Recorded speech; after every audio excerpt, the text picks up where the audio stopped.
inside another dimension, face battling barbarians and evil magic on a quest for adventure in a maze of monsters. Once you get into it, you'll never be the same. Hero Quest. Now, with 2 new adventure packs, the legend grows. Hi, welcome back to Night Brothers Hobbies. Today we're going to take a look at the last miniatures remaining in our Mage of the Mirror box. Came with a lot of new terrain, new sculpts, all Elven inspired takes on the classic furniture, as well as some new doors. And that's what we're going to focus on painting in this video. We got 3 different types of doors, portcullis, wooden, and a heavy door, and we're going to paint them all up. Let's do it.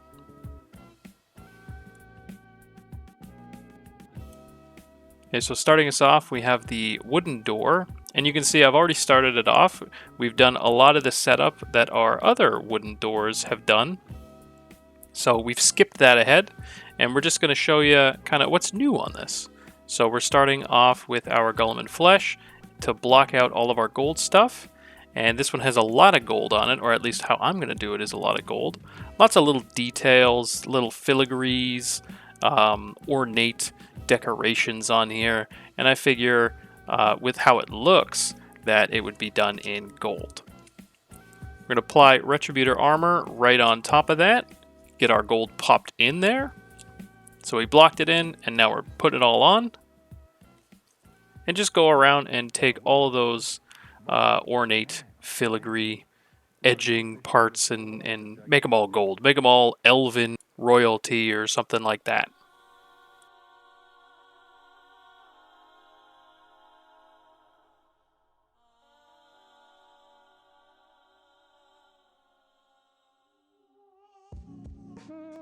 We're going to follow that up with our usual Reikland Flesh Shade Gloss. And remember, I'm going to keep saying it now because it bears repeating, and not everybody is going to know this. But those gloss paints, all these gloss paints that I'm using are discontinued.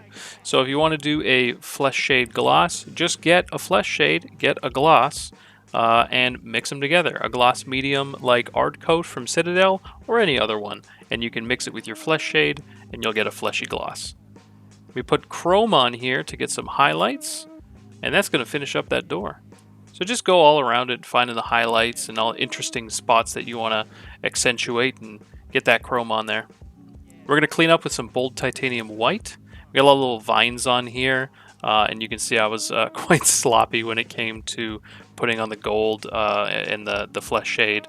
But that's because we can just clean it up later, and that's exactly what I'm doing. Orc flesh for those vines. It's going to help these vines really be distinguished and identifiable. They're going to pop right off that gold, right off that stone. It's a big punch of color on these things.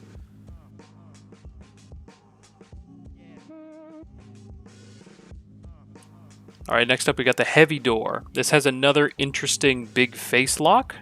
This time it is and as you can see, just like the ground, just like the other one, we prepared it like our other doors, and so skipping some steps, you know how this is done.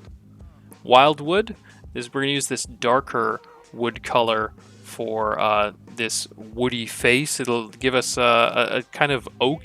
Is it oak? I don't know. It's going to give us a different bark texture. You'll see what we're doing. We're going to dry brush that bold titanium white over top. So first we put this dark brown, then we brush this white lightly over top, pick out those details, and then we're going to hit it with something else, bring out those details contrasted up.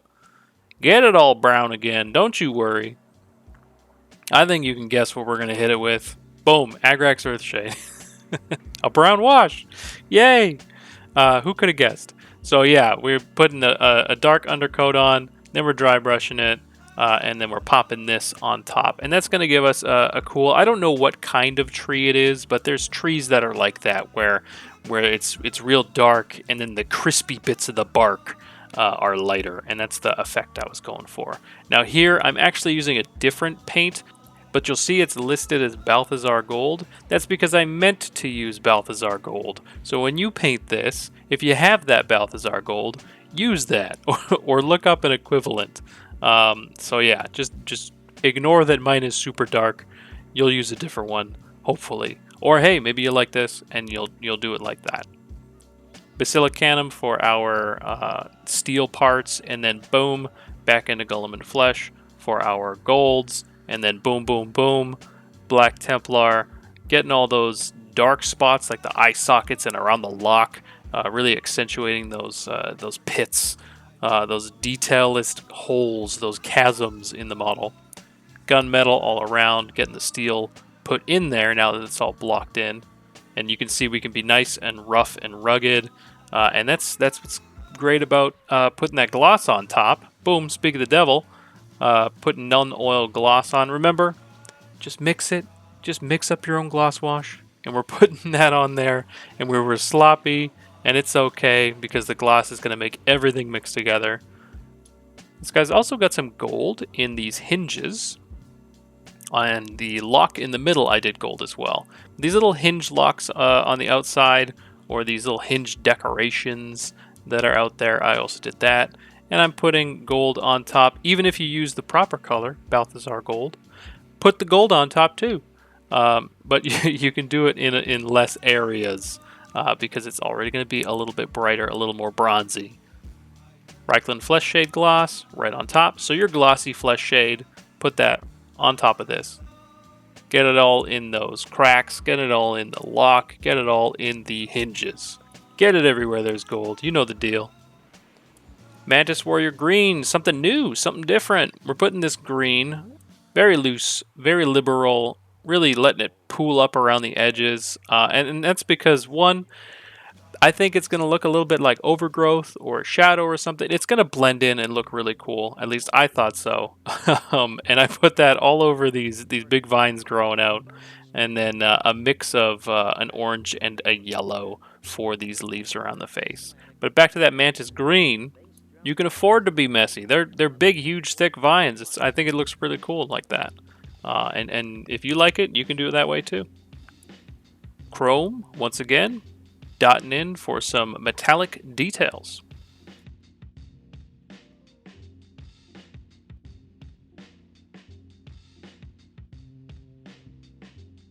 The first truly new door here, we have the Portcullis. It's a brand new door. It's like an iron gate, something like that. It's really ornate.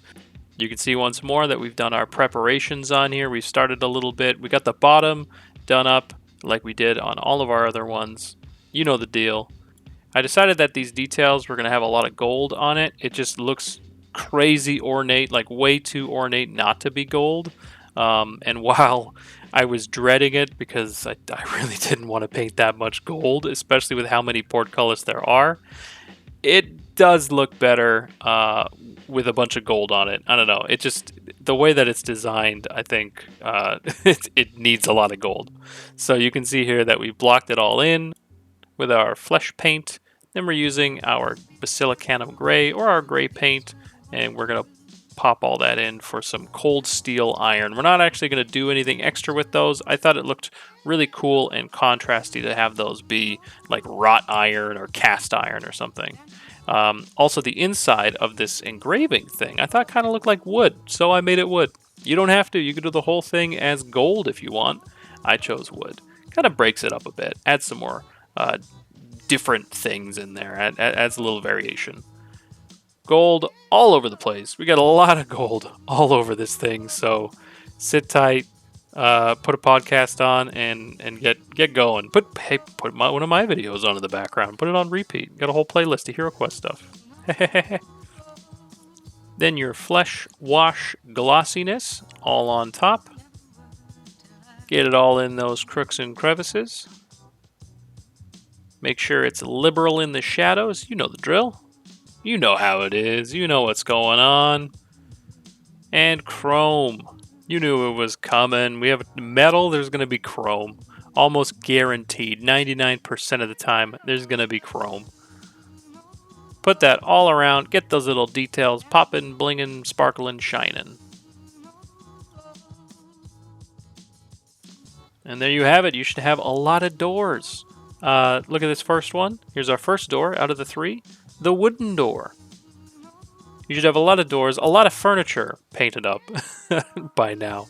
You should have a lot of practice with these things. The good thing about furniture and these doors is at least in my opinion, you could be real fast with them. You could be real dirty with them. They're going to be on and off the board, lickety-split. And honestly, people aren't going to be looking at the terrain as much as they're going to be looking at the guys around the terrain. So with that, there's also chunky details, you know, rocks and boulders and big old vines and stuff. With that, you can afford to be more speed painter. So I hope that that came across. You can see even I missed out on some gems. You know, I'm going to point them out pretty quick.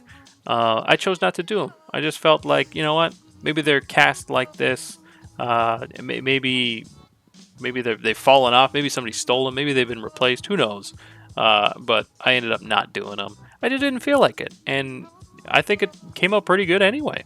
You know, if you don't feel like doing it 100%, you can find a shortcut.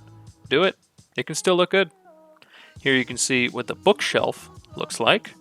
We got 2 of those bookshelves in here. We're going to do a showcase of all the furniture. So get ready, sit down, belt up. We got the throne here. A lot of little details going on. I didn't go overboard on it. Definitely with these Elven furniture, I feel like you could go way too gold. Or not way too gold, but you could just paint everything gold if you wanted. There's a lot of little details in these Elven sculpts that could be gold or could be some metal or something. I chose to hold back, be a little more reserved with that.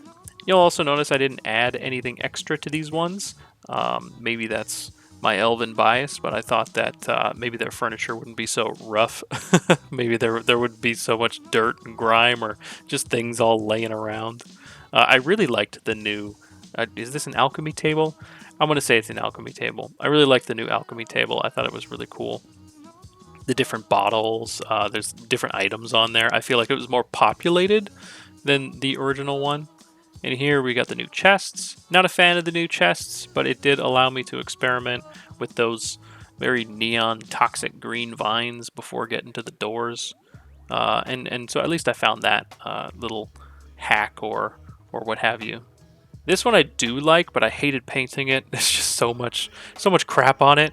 But the end product, I liked having the magic sword, all the different, you know, ornate weaponry I thought was really cool. The new shields have a lot of detail in them, and they were fun to kind of find quick ways to make them pop out and stand out while still, you know, being speed painty. This one is the new fireplace. You can see I don't have a picture in there because I hadn't had access to a printer, and I didn't want to do freehand, so I'll get something in there eventually. I saw some cool stuff online using Sinestra, and maybe I'll do that. I put a little tiny portrait of her in there. But hey, that's that. That's all the furniture. That's how you do the doors. That's Mage of the Mirror. We're done. We're 100%y now. we're into the big leagues. We're going on to New Horizons. We got our first truly new expansion coming up, so be sure to like, comment, subscribe. I'll see you then. Bye bye.